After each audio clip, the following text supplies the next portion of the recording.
नमस्कार मित्रांनो, भावी शिक्षक आणि शिक्षकांनो, टिप्स फॉर टीईटी मध्ये मी अक्षय तुम्हा सर्वांचं स्वागत करतो। सुरुवात कशी करावी हे समजत नाहीये। एक अतिशय धक्कादायक बातमी आहे।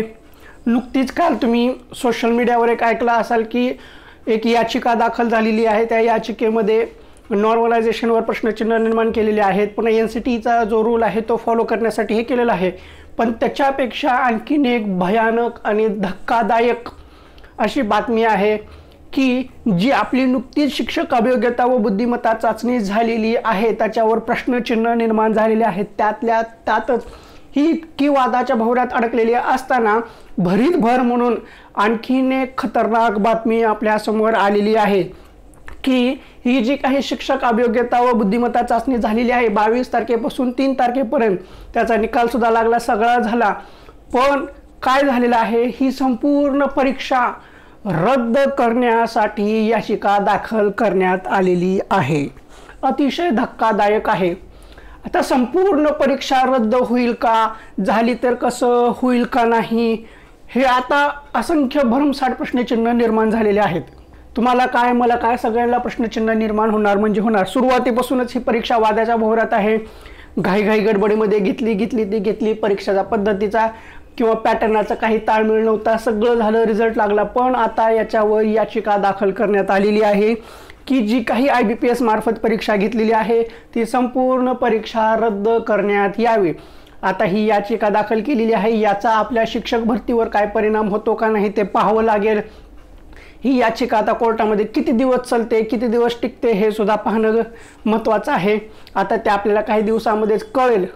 पण एक गोष्ट नक्की आहे की जी काही आपली शिक्षक भरती होणार आहे त्याच्यावर संकट येत आहे। वरचेवर संकट किंवा जे काही काळे ढग आहेत ते आणखीन गडद होत चाललेले आहेत।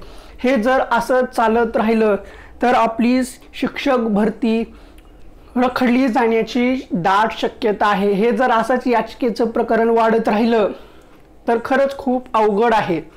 आता बघू पुढे काय होतं ते। पण ही एक गोष्ट खरी आहे की कोर्टामध्ये याचिका दाखल झालेली आहे, संपूर्ण परीक्षा रद्द करण्यात यावी। मग आता ह्याच्यामध्ये खूप जण असे हे असतात की व्हायलाच पाहिजे, काही जण म्हणतात नाही व्हायला पाहिजे। आता प्रत्येकाचं मत वेगवेगळं असतं। ह्याच्यामध्ये दोन वेगवेगळे गट आहेत। एक गट म्हणतो की रद्द व्हायला पाहिजे, दुसरा गट म्हणतो की रद्द होऊ नये। तुम्हाला याच्याबद्दल काय वाटतं ते कमेंट बॉक्समध्ये सांगा। पण एक गोष्ट लक्षात घ्या, ही परीक्षा झालेली आहे, रिझल्ट लागलेला आहे। ह्या परीक्षेमध्ये घोळ झाला आहे, आणखीन सिद्ध झालेलं नाहीये। जर तसं काही असेल तर जितके विद्यार्थी आहेत फक्त त्यांचा निकाल रद्द होतो। संपूर्ण परीक्षा ही रद्द करणे एक अशक्यप्राय गोष्ट असते आणि असं सहजासहजी करता येत नाहीये। ह्याचं एक जिवंत उदाहरण आपण TETचा स्कॅम पाहिलेला असेल 2018-19 पुन्हा त्यातल्या त्यात आता 21ला सुद्धा पाहिलेला असेल। त्याच्यामध्ये जेवढे काही स्कॅम केलेले होते त्यांचे निकाल बाद करण्यात आले होते पण परीक्षा रद्द करण्यात आली नव्हती। म्हणून जास्त टेन्शन घेण्याची आवश्यकता नाहीये किंवा जास्त टेन्शन घेऊ नका की परीक्षा रद्द होईल का नाही, रद्द झाली तर कसं, नाही झाली तर कसं, ह्याच्यावर जास्त विचार करत बसू नका। आता आपण फक्त वेट अँड वॉचची भूमिका घ्यायला हवी। आता काय आहे, हे सगळं कोर्टामध्ये गेलेलं आहे, तिथून पुढली प्रक्रिया काय होते ते बघणं गरजेचं आहे।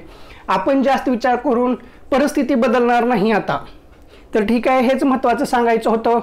तुम्हाला याच्याबद्दल काय वाटतं ते कमेंट बॉक्समध्ये नक्की सांगा।